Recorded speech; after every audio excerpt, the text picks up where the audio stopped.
One night, one room, a decision I can't undo. That night, in a cramped roadside motel room, something inside me finally broke. The space was tiny, barely big enough for two, but the air felt impossibly thick. It was heavy with the thoughts I had spent months trying to drown out and a tension from which there was no escape. The only other person in the room was Mark. Life doesn't always unravel slowly. Sometimes it just snaps like a tightened string. My husband, Mark's father, had been gone for 3 months on business. Did I miss him? Of course. But it wasn't just about the distance. It was the silence that wore me down. The lack of effort on his part. The slow erosion of a foundation that once felt unshakable. The lonely evenings had carved a hollow space inside me. A restless ache I couldn't name. So, when I asked Mark to drive me to see his father in the next city, it seemed like a simple, practical choice. A way to close the gap. I never expected that trip to become something else entirely. The morning started as usual, though a sense of the inevitable was already clinging to my skin. I remember catching my reflection in the mirror. Composed and calm on the outside, but completely shattered within. My husband's absence made me feel invisible, but a part of me was still desperate to feel alive. 2 hours into the drive, everything fell apart. A sharp hiss from under the hood, a violent shudder, and then silence.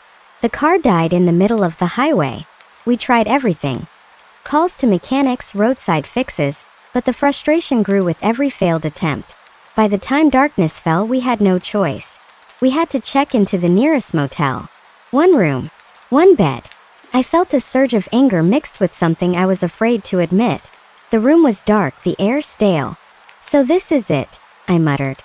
Mark just shrugged it off with a light laugh. "It's only one night. We'll survive." His composure unnerved me more than the situation itself. I went to the shower first, letting the water run longer than necessary, trying to steady my thoughts. I clung to facts.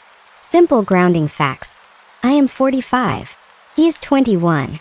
This is temporary, but our bodies and feelings don't always listen to logic. When I returned, he was already lying down, facing the wall. Or perhaps I just wanted to believe that.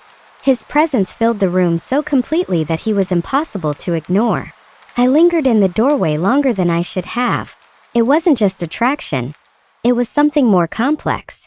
Loneliness, confusion, and the quiet human need to simply be seen. I lay down carefully on the very edge of the bed, as if distance alone could restore order.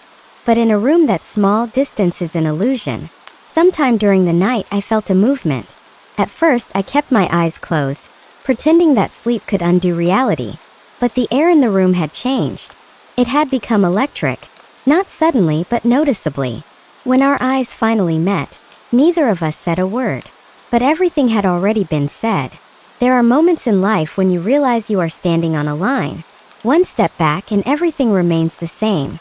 One step forward and nothing will ever be the same again. We didn't rush. There were no grand words or theatrical gestures. Only a quiet, conscious acknowledgement of something neither of us had planned. This wasn't a burst of passion. It was recognition. Two people, each carrying their own void, suddenly becoming aware of that emptiness, and each other. When he moved closer, I didn't pull away. And when I responded, I understood one terrifyingly clear thing. This wasn't a rebellion against my husband.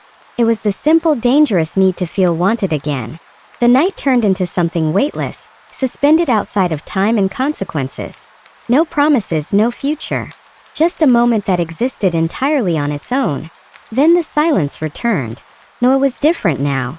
He lay beside me, thoughtful, quiet. Not triumphant, not careless. "I'll never forget this place," he said softly. Neither would I. Morning came too quickly. The car was fixed. The world returned to its usual rhythm, as if nothing had happened. We packed in silence, adhering to a routine we hoped would erase the memory. But routine cannot rewrite the truth. As we drove toward my husband, my thoughts tangled into a knot. Guilt, confusion, and a strange spark of something like exhilaration. I didn't know what it meant. I didn't know what would happen next. I only knew this. The breakdown of the car wasn't an accident. It had exposed the fractures that had been in my life for a long time. And whether that night would become a mistake, a secret, or a turning point, I couldn't yet say. But something inside me had changed forever, and pretending otherwise was no longer possible.